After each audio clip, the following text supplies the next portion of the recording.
Yes, why am I a scared bun? What on earth? Hold on, guys. That's so silly. Just a minute. I have no idea how that happened. We were not supposed to be a scared bun. Hello, hello, fellow friends. How are we doing today? How are we doing? Happy Wednesday. Happy Wednesday, or possibly Thursday for some of you. Hello, Rat Gang Quets. Welcome in, Rat Gang, Rat Gang. Hope you're having a good day. Time for work. I hope you have an excellent day at work today. I hope it is a very good one.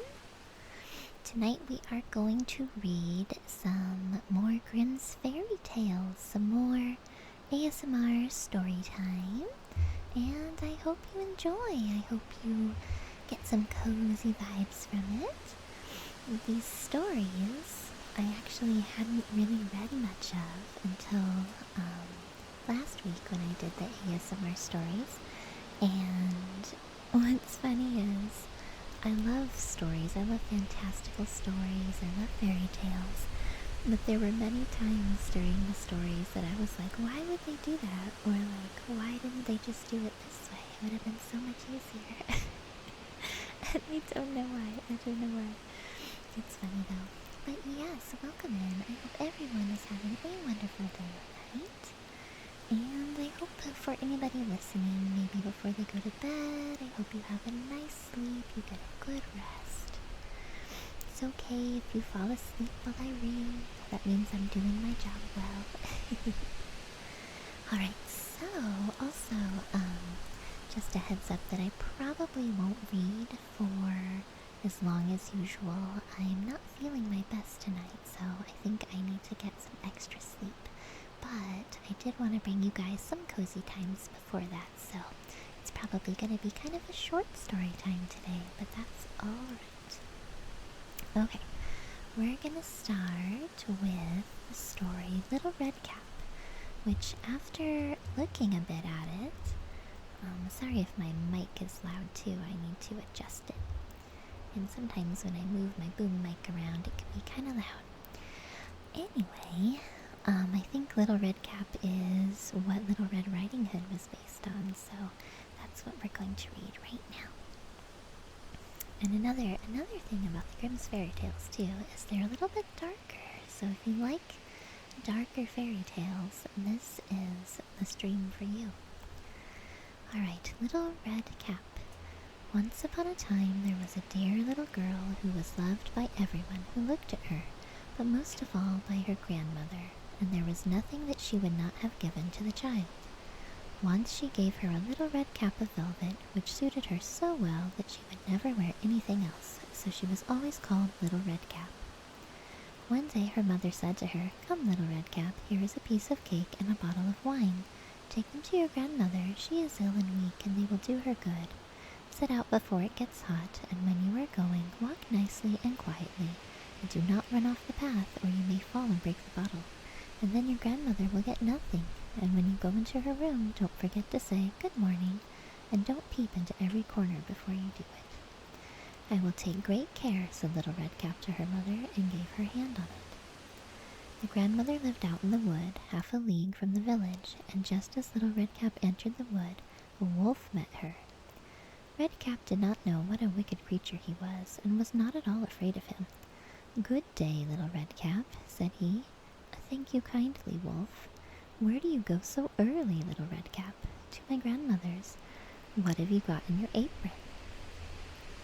"Cake and wine. Yesterday was baking day, so poor sick grandmother is to have something good to make her stronger." "Where does your grandmother live, Little Red Cap?" "A good quarter of a league farther on in the wood. Her house stands under the 3 large oak trees, the nut trees are just below, and you surely must know it," replied Little Red Cap. The wolf thought to himself, "What a tender young creature, what a nice plump mouthful. She will be better to eat than the old woman. I must act craftily so as to catch both." So he walked for a short time by the side of Little Red Cap, and then he said, "See, Little Red Cap, how pretty the flowers are about here. Why do you not look around? I believe, too, that you do not hear how sweetly the little birds are singing. You walk gravely along as if you were going to school, while everything else out here in the wood is merry. Little Red Cap raised her eyes, and when she saw the sunbeams dancing here and there through the trees, and pretty flowers growing everywhere, she thought, suppose I take grandmother a fresh nosegay, that would please her too. It is so early in the day that I shall still get there in good time. And so she ran from the path into the wood to look for flowers, and whenever she had picked one, she fancied that she saw a still prettier one farther on, and ran after it, and so got deeper and deeper into the wood. Meanwhile, the wolf ran straight to the grandmother's house and knocked at the door. Who is there? Little Red Cap, replied the wolf. She is bringing cake and wine. Open the door. Lift the latch, called out the grandmother. I am too weak and cannot get up. The wolf lifted the latch, the door flew open, and without saying a word, he went straight to the grandmother's bed and devoured her. Then he put on her clothes, dressed himself in her cap, laid himself in bed, and drew the curtains. Little Red Cap, however, had been running about picking flowers, and when she had gathered so many that she could carry no more, she remembered her grandmother and set out on her way to her.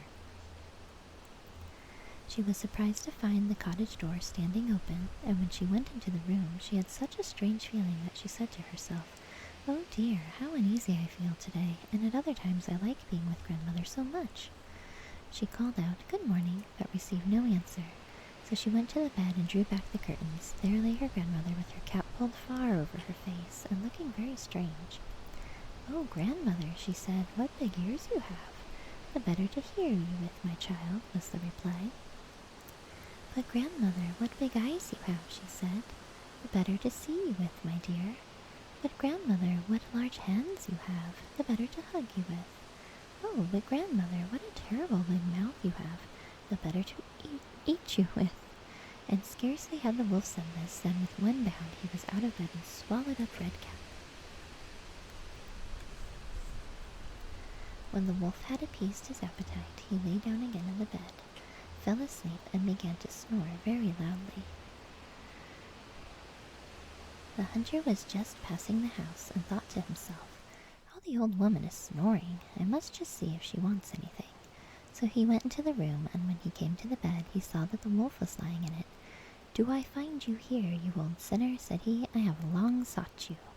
Then, just as he was going to fire at him, it occurred to him that the wolf might have devoured the grandmother, and that she might still be saved, so he did not fire, but took a pair of scissors and began to cut open the stomach of the sleeping wolf.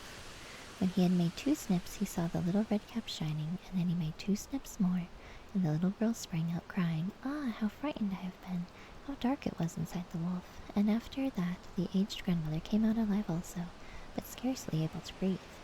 Red Cap, however, quickly fetched great stones with which they filled the wolf's body, and when he awoke he wanted to run away, but the stones were so heavy that he fell down at once and fell dead.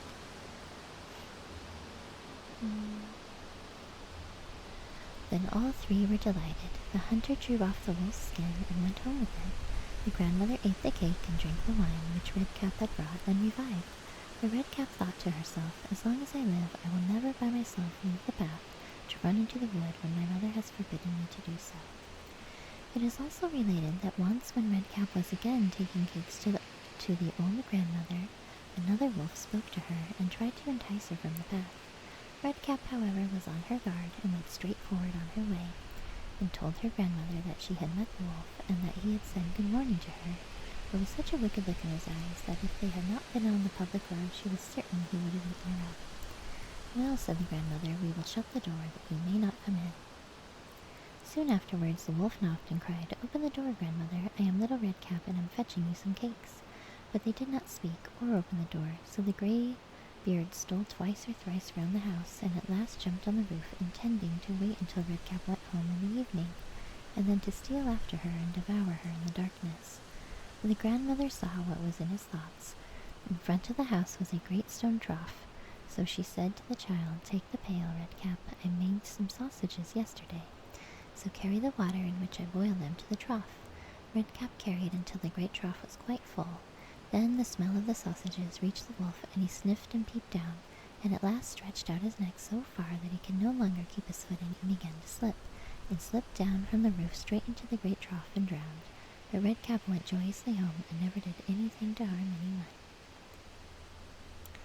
This next one I'm going to read is right after Little Redcap.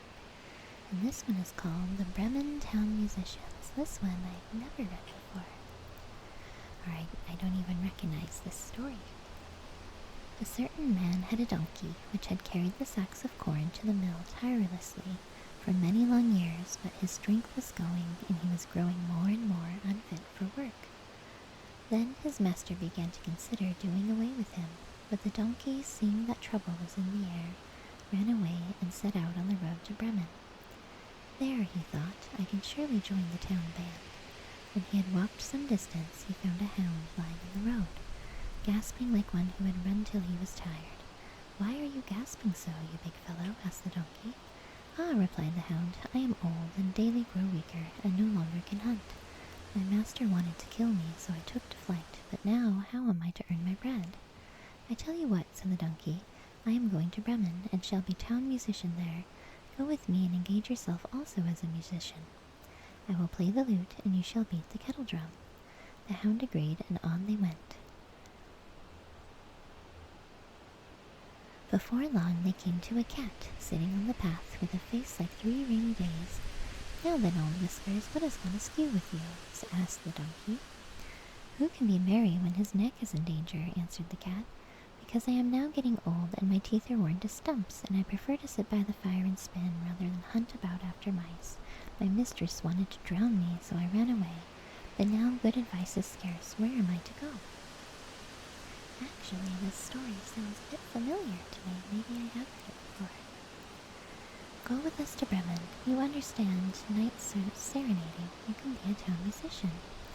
The cat thought well of it and went with them. After this, the 3 fugitives came to a farmyard where the cock was sitting upon the gate, crowing with all his might. "Your crow goes on and on," said the donkey. "What is the matter?" "I have been foretelling fine weather, because it is the day on which Our Lady washes the Christ child's little shirts and wants to dry them," said the cock. "The guests are coming for Sunday, so the housewife has no pity, and has told the cook that she intends to eat me in the soup tomorrow, and this evening I am to have my head cut off. Now I am crowing at full pitch while I can." "Ah, but Redcomb," said the donkey, "you had better come away with us. We are going to Bremen. You can find something better than death everywhere. You have a good voice, and if we make music together, it must have some quality." The cock agreed to this plan, and all 4 went on together. They could not, however, reach the city of Bremen in one day, and in the evening they came to a forest where they meant to pass the night. The donkey and the hound lay themselves down under a large tree. The cat settled itself in the branches, and the cock flew right to the top where he was most safe. Before he went to sleep, he looked round on all 4 sides, and thought he saw in the distance a little spark burning, so he called out to his companions that there must be a house not far off, for he saw a light. The donkey said, "If so, we had better get up and go on, for the shelter here is bad." The hound thought that a few bones with some meat on them would do him good too. There is an ad break in about 30 seconds, guys. And for anyone watching, I cannot pause the ad breaks, I found out. So I do apologize for that. They might be loud and a bit startling, so I hope that someday Twitch allows just pausing them, basically. At least I don't think I can. I'm pretty sure I can. But yeah, so just be aware that ad's about to start, and it might be kind of loud. They're only about 30 seconds long, though, so not too bad. Let's see. The cock agreed to this plan, and all 4 went on together. Oh, whoops, I already read that part. So they made their way to the place where the light was, and soon saw it shine brighter and grow larger until they came to a well-lighted robber's house. The donkey, as the biggest, went to the window and looked in. "What do you see, my grey horse?" asked the cock. "What do I see?" answered the donkey. "A table covered with good things to eat and drink, and robbers sitting at it enjoying themselves." "That would be the sort of thing for us," said the cock. "Yes, yes. Ah, how I wish we were there," said the donkey. Then the animals took counsel together how they should manage to drive away the robbers, and at last they thought of a plan. The donkey was to place himself with his 4 feet upon the window ledge, the hound to jump on the donkey's back, the cat was to climb upon the dog, and lastly the cock was to fly up and perch upon the head of the cat.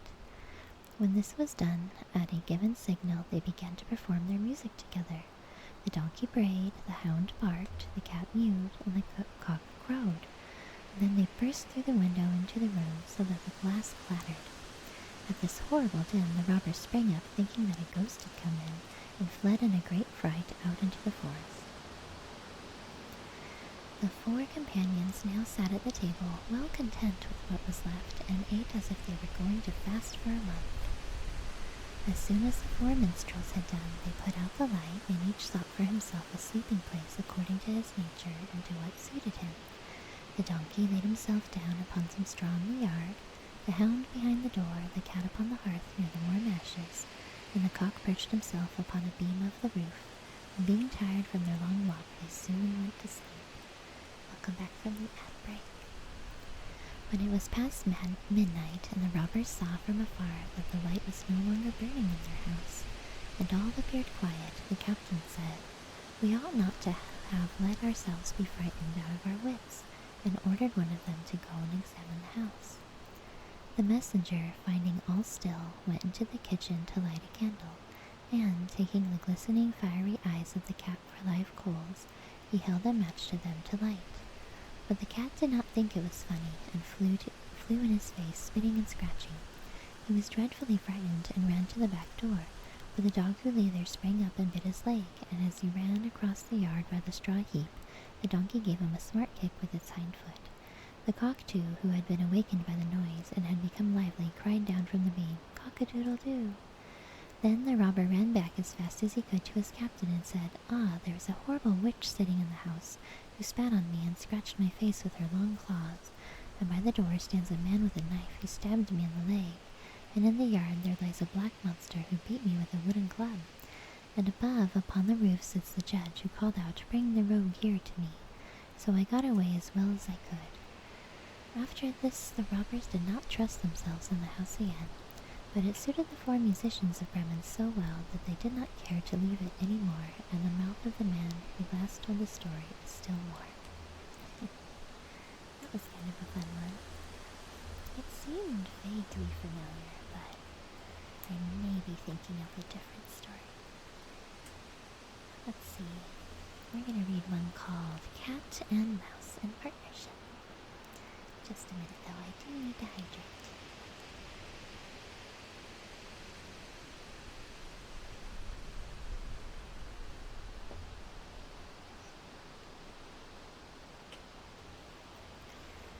Cat and Mouse in Partnership. A certain cat had made the acquaintance of a mouse, and had said so much to her about the great love and friendship she felt for her, that at length the mouse agreed that they should live and keep house together. "But we must make a provision for winter, or else we shall suffer from hunger," said the cat, "and you, little mouse, cannot venture everywhere, or you will be caught in a trap some day." The good advice was followed, and a pot of fat was bought, but they did not know where to put it. At length, after much consideration, the cat said, "I know no place where it will be better stored up than in the church, for no one dares take anything away from there. We will set it beneath the altar, and not touch it until we are really in need of it." So the pot was placed in safety, but it was not long before the cat had a great yearning for it, and said to the mouse, "I want to tell you something, little mouse. My cousin has brought a little son into the world, and has asked me to be the godmother. He is white with brown spots, and I am to hold him over the front of the christening. Or at the christening. Let me go out today, and you look after the house by yourself." "Yes, yes," answered the mouse. "By all means go, and if you get anything very good, think of me. I should like a drop of sweet red christening wine too."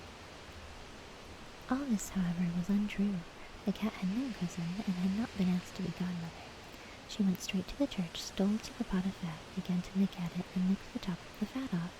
Then she took a walk upon the roofs of the town, looked out for opportunities, and then stretched herself in the sun, and licked her lips whenever she thought of the pot of fat, and not until it was evening that she returned home.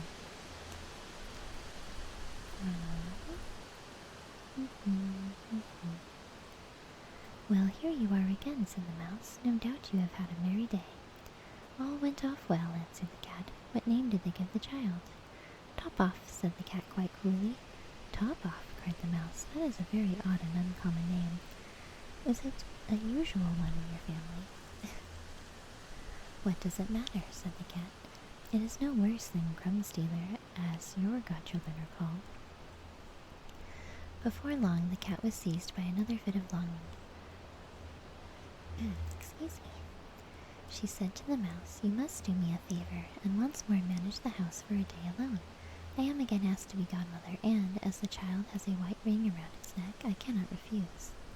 The good mouse consented, but the cat crept behind the town walls to the church and devoured half the pot of fat.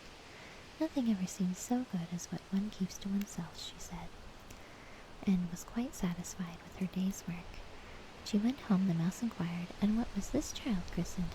Half done, answered the cat. Half done? What are you saying? I never heard that name in my life. I'll wager anything it is not in the calendar of saints. The cat's mouth soon began to water for some more licking. All good things go in threes, said she. I am asked to stand godmother again. The child is quite black, only it has white paws, but with that exception, it has not a single white hair on its whole body. This only happens once every few years. You will let me go, won't you? Top off, half done, answered the mouse. They are such odd names, they make me very thoughtful. You sit at home, said the cat, in your dark gray fur coat and long tail, and are filled with fancies. That's because you do not go out in the daytime. During the cat's absence, the mouse cleaned the house and put it in order, but the greedy cat entirely emptied the pot of fat. When everything is eaten up, one has some peace, she said to herself. And well filled and fat, she did not return home till night. The mouse at once asked what name had been given to the third child. It will not please you more than the others, said the cat. He is called All Gone. All Gone, cried the mouse. That is the most suspicious name of all. I have never seen it in print. All Gone, what can that mean? And she shook her head, curled herself up, and lay down to sleep. From this time forth, no one invited the cat to be godmother, but when the winter had come, and there was no longer anything to be found outside, the mouse thought of the provision, and said, Come, cat, we will go to our pot of fat, which we have stored up for ourselves. We shall enjoy that. Yes, answered the cat, you will enjoy it as much as you would enjoy sticking that dainty tongue of yours out of the window. They set out on their way, but when they arrived, the pot of fat certainly was still in its place, but it was empty. Alas, said the mouse, now I see what has happened. Now it comes to light. You are a true friend. You have devoured all when you were standing godmother. First top off, then half done, then... Will you hold your tongue, cried the cat. One more word, and I will eat you too. All Gone was already on the poor mouse's lips. Scarcely had she spoken it before the cat sprang on her, seized her, and swallowed her down. And that is the way of the world. Oh my goodness, I didn't like that one. That one is so sad. Oh my. Let's see. What other ones can we read? These are kind of darker fairy tales, aren't they? So it is to be expected. Let's see. Here's one called... Actually, let's do...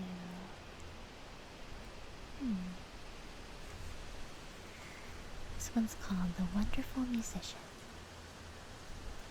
There was once a wonderful musician who went quite alone through a forest and thought of all manner of things, and when nothing was left for him to think about, he said to himself, Time is beginning to pass heavily with me here in the forest. I will fetch a good companion for myself. Then he took his fiddle from his back and played so that it echoed through the trees. It was not long before a wolf came trotting through the thicket towards him.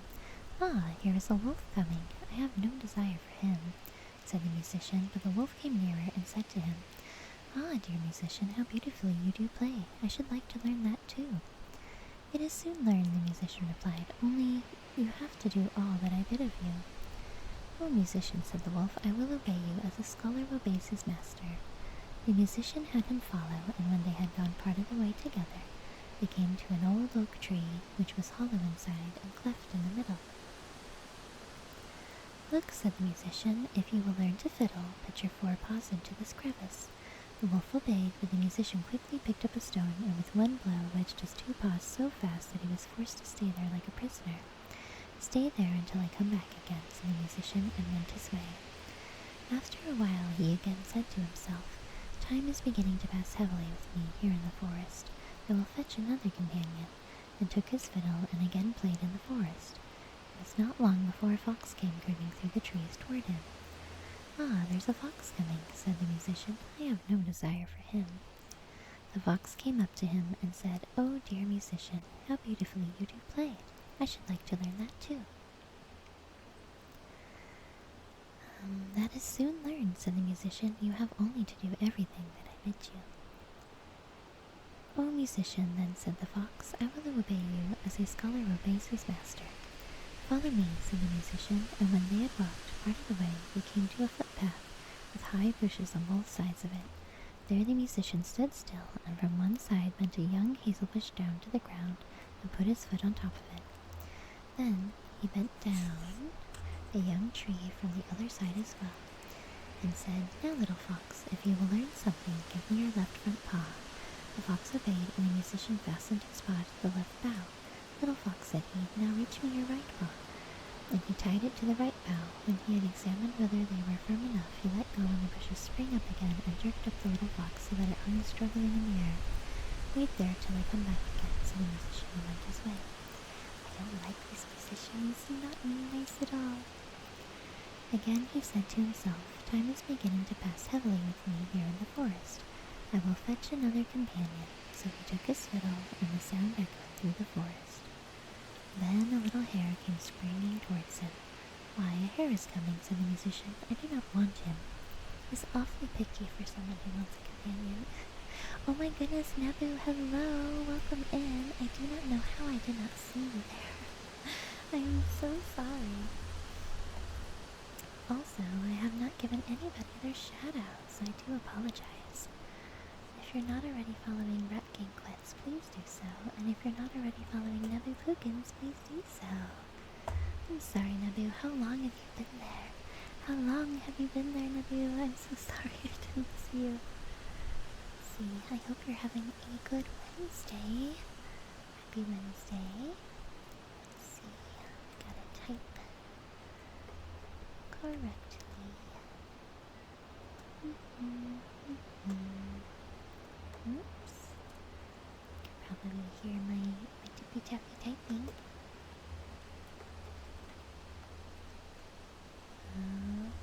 For some reason, I am forgetting how to do this all of a sudden. There we go. Did I do it wrong? Yeah, I did.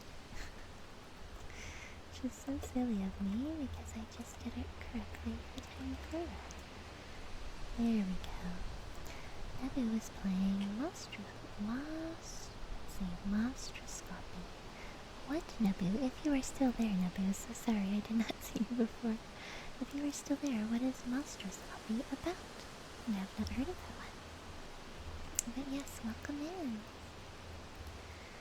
Let's see, where were we? "Ah, dear musician," said the hare, "how beautifully you do fiddle. I too should like to learn that." "That is soon learned," said the musician. "You have only to do everything that I bid you." "Well, musician," replied the little hare, "I will obey you as a scholar obeys his master."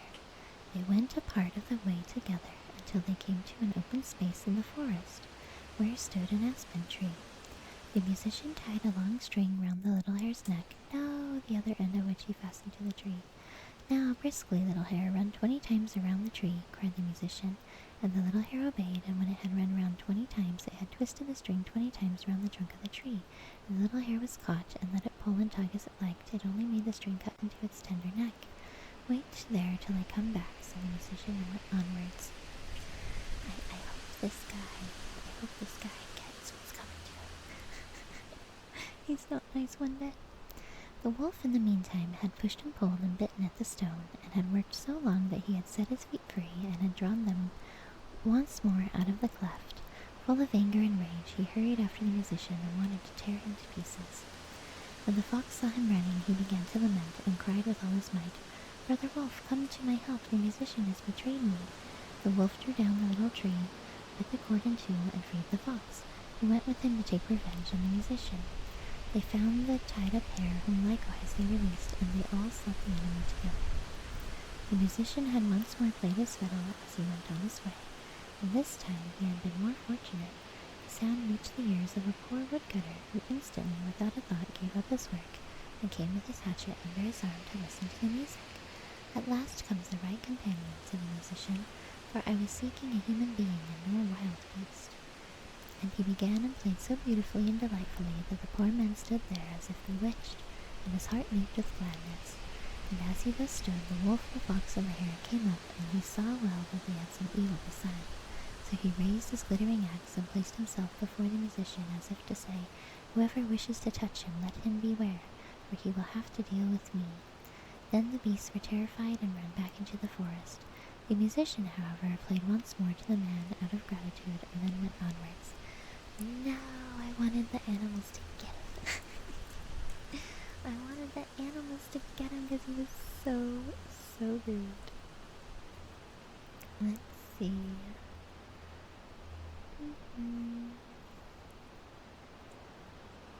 Okay. Let me see. Just a minute, everybody. I gotta hydrate.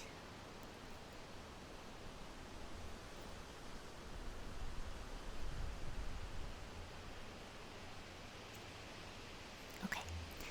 This is actually gonna be the last story tonight, guys. This is called The Goose Girl. I am feeling pretty tuckered out tonight, so I think this is sort of a long one, though. Let me see. This one's a few pages long.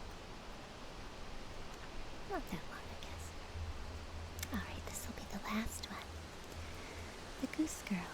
There was once upon a time an old queen whose husband had been dead for many years, and she had a beautiful daughter.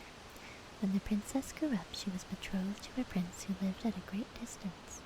When the time came for her to be married, and she had to journey forth into the distant kingdom, the aged queen packed up for her many costly vessels of silver and gold, and trinkets also of gold and silver, and cups and jewels, in short, everything which appertained to a royal dowry, for she loved her child with all her heart. She likewise sent her maid-in-waiting, who was to ride with her, and hand her over to the bridegroom, and each had a horse for the journey. But the horse of the king's daughter was called Falada, and could speak. So when the hour of parting had come, the aged mother went into her bedroom, took a small knife, and cut her finger with it until it bled. Then she held a white handkerchief to it, into which she let 3 drops of blood fall, gave it to her daughter, and said, Dear child, preserve this carefully, it will be of service to you on your way. So they took a sorrowful leave of each other. The princess put the piece of cloth in her bosom, mounted her horse, and then went away to her bridegroom. After she had ridden for a while, she felt a burning thirst, and said to her waiting maid, Dismount and take my cup, which you have brought with you for me, and get me some water from the stream, for I should like to drink.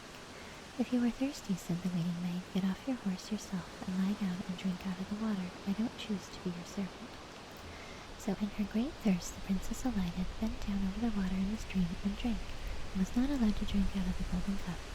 Then she said, Ah, heaven! And the 3 drops of blood answered. If your mother knew, her heart would break, for the king's daughter was humble, said nothing, and mounted her horse again. She rode some miles further, but the day was warm, the sun scorched her, and she was thirsty once more. And when they came to a stream of water, she again cried to her waiting maid, Dismount and give me some water in my golden cup, for she had long ago forgotten the girl's ill words. But the waiting maid said still more haughtily, If you wish to drink, drink as you can. I don't choose to be your maid. Then, in her great thirst, the king's daughter alighted, bent over the flowing stream, wept, and said, Ah, heaven! And the drops of blood again replied, If your mother knew this, her heart would break. And as she was thus drinking and leaning right over the stream, the handkerchief with the 3 drops of blood fell out of her bosom and floated away with the water, without her observing it, so great was her trouble. The waiting maid, however, had seen it, and she rejoiced to think that she now had power over the bride, for since the princess had lost the drops of blood, she had become weak and powerless. So now when she wanted to mount her horse again, the one that was called Falada, the waiting maid said, "Falada is more suitable for me, and my nag will do for you." And the princess had to be content with that. Then the waiting maid, with many hard words, bade the princess exchange her royal apparel for her own shabby clothes, and at length she was compelled to swear by the clear sky above her that she would not say one word of this to anyone at the royal court, and if she had not taken this oath she would have been killed on the spot. But Falada saw all this and observed it well. The waiting maid now mounted Falada, and the true bride the bad horse, and thus they travelled onwards until at length they entered the royal palace. There were great rejoicings over her arrival, and the prince sprang forward to meet her, and lifted the waiting maid from her horse, and thought she was his consort. She was conducted upstairs, but the real princess was left standing below. Then the old king looked out of the window and saw her standing in the courtyard, and how dainty and delicate and beautiful she was, and instantly went to the royal apartment and asked the bride about the girl she had with her, who was standing down below in the courtyard, and who she was. "I picked her up on my way for a companion. Give the girl something to work at, and she may not stand idle." But the old king had no work for her, and knew of none, so he said, "I have a little boy who tends the geese. She may help him." The boy is called Conrad, and the true bride had to help him to tend to the geese. Soon afterwards the false bride said to the young king, "Dearest husband, I beg you to do me a favor." He answered, "I will do so most willingly." "Then send for the knacker, and have the head of the horse on which I rode here cut off, for it vexed me on the way." In reality, she was afraid that the horse might tell how she had behaved to the king's daughter. Then she succeeded in making the king promise that it should be done, and the faithful Falada was to die. This came to the ears of the real princess, and she secretly promised to pay the knacker a piece of gold if he would perform a small service for her. There was a great dark-looking gateway in the town, through which morning and evening she had to pass with the geese. Would he be so good as to nail up Falada's head on it so that she might see him again more than once? The knacker promised to do that, and cut off the head and nailed it fast beneath the dark gateway.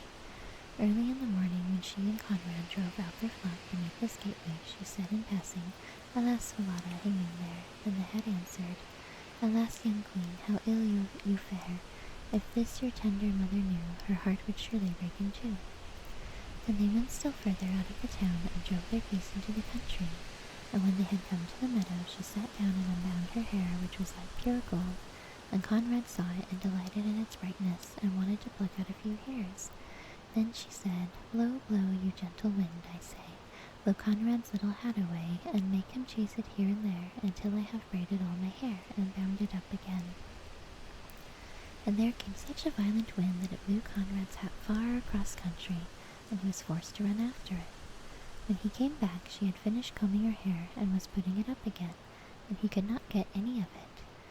Then Conrad was angry, and would not speak to her, and thus they watched the geese until the evening, and then they went home. Next day, when they were driving the geese out through the dark gateway, the maiden said, "Alas, Falada hanging there." Falada answered, "Alas, young queen, how ill you fare. If this your tender mother knew, her heart would surely break in two." And she sat down again in the field and began to comb out her hair. Conrad ran and tried to clutch it, so she said in haste, "Blow, blow, you gentle wind, I say. Blow Conrad's little hat away, and make him chase it here and there, until I have braided all my hair and bound it up again." Then the wind blew, and blew his little hat off his head and far away, and Conrad was forced to run after it. And when he came back, her hair had been put up a long time, and he could get none of it, and so they looked after their geese till evening came. But in the evening, after they had got home, Conrad went to the old king and said, "I won't tend the geese with that girl any longer." "Why not?" inquired the aged king. "Oh, because she vexes me the whole day long." Then the aged king commanded him to relate what it was that she did to him. And Conrad said, "In the morning, when we passed beneath the dark gateway with the flock, there was a sorry horse's head on the wall, and she says to it, 'Alas, Falada, hanging there.' And the head replies, Alas, young queen, how ill you fare. If this your tender mother knew, her heart would surely break in two. And Conrad went on to relate what happened on the goose pasture, and how, when there, he had to chase his hat. The aged king commanded him to drive his flock out again the next day, and as soon as morning came, he placed himself behind the dark gateway, and heard how the maiden spoke to the head of Falada, and then he too went into the country, and hid himself in the thicket in the meadow. There he soon saw with his own eyes the goose girl and the goose boy bringing their flock, and how after a while she sat down and unplaited her hair, which shone with radiance, and soon she said, Blow, blow, you gentle wind, I say, blow Conrad's little hat away, and make him chase it here and there, until I have braided all my hair and bound it up again. Then came a blast of wind and carried off Conrad's hat, so that he had to run far away, while the maiden quietly went on combing and plaiting her hair, all of which the king observed. Then, quite unseen, he went away, and when the goose girl came home in the evening, he called her aside and asked why she did all these things. I may not tell you that, and I dare not lament my sorrows to any human being, for I have sworn not to do so by the heaven which is above me. If I had not done that, I should have lost my life. He urged her and left her no peace, but he could draw nothing from her. Then he said, If you will not tell me anything, tell your sorrows to the iron stove there, and he went away. Then she crept into the iron stove and began to weep and lament, and emptied her whole heart, and said, Here I am, deserted by the whole world, and yet I am a king's daughter, and a false waiting maid has by force brought me to such a pass that I have been compelled to put off my royal apparel, and she has taken my place with my bridegroom, and I have to perform menial service as a goose girl. If my mother did but know that, her heart would break. The aged king, however, was standing outside by the pipe of the stove, and was listening to what she said and heard it. Then he came back again and bade her come out of the stove, and royal garments were placed on her, and it was marvelous how beautiful she was. The aged king summoned his son and revealed to him that he had got the false bride who was only a waiting maid, but that the true one was standing there who had been the goose girl. The young king rejoiced with all his heart when he saw her beauty and youth, and a great feast was made ready, to which all the people and all good friends were invited. At the head of the table sat the bridegroom with the king's daughter at one side of him, and the waiting maid on the other, but the waiting maid was blinded, and did not recognize the princess in her dazzling array. When they had eaten and drunk and were merry, the aged king asked the waiting maid as a riddle what a person deserved who had behaved in such a way to her master, and at the same time related the whole story, and asked what sins such a one merited. Then the false bride said she deserves no better fate than to be stripped entirely naked and put in a barrel which is studded inside with pointed nails, and 2 white horses should be harnessed to it, which will drag her along through one street after another till she is dead. Wow, that sounds awful. It is you, said the aged king, and you have pronounced your own sentence, and thus it shall be done unto you. And when the sentence had been carried out, the young king married his true bride, and both of them reigned over their kingdom in peace and happiness. Oh my gosh. That is savage. These stories are so very dark. Some of them not so much, but some of them are. Alright, Fluffle friends, that is going to be it for me tonight. I hope everybody has a wonderful night, a wonderful sleep, or a wonderful day. If you are just starting your day, or whenever you are listening, I appreciate you all, and I will see you all again soon.